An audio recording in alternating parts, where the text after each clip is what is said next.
So, hallo und ja, ich habe da so einen Song für Lyko geschrieben und wie der geht, das hört ihr jetzt einfach von mir. Geht los.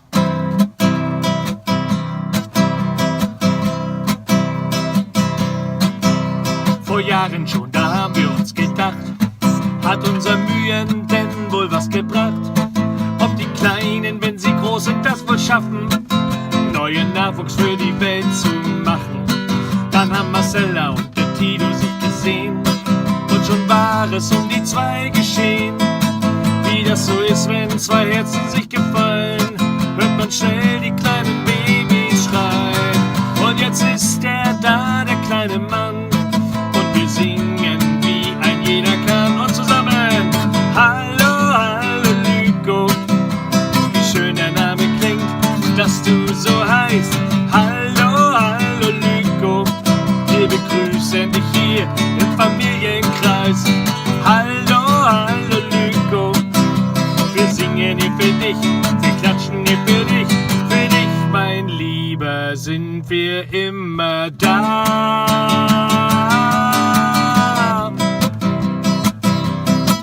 Ja, jetzt bist du noch ganz klein, ein jeder macht mit dir seine Tüdelein. Und jeder wird dir alles geben und wir wünschen dir ein ganz erfülltes Leben. Ja, jetzt bist du da, du kleiner Mann, und wir singen, wie ein jeder kann, für dich hier. Hallo, hallo Lyko, wie schön der Name klingt, dass du so heißt. Hallo, hallo Lyko, wir begrüßen dich hier im Familienkreis. Hallo, hallo Lyko, wir singen hier für dich, wir klatschen hier für dich, mein Lieber, sind wir immer da.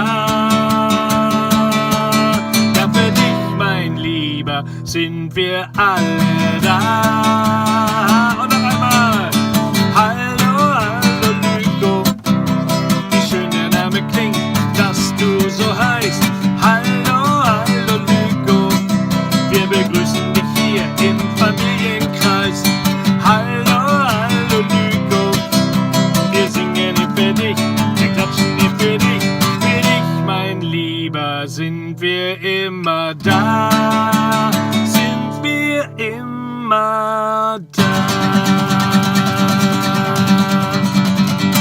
Hallo Lyko, im Namen der ganzen Familie.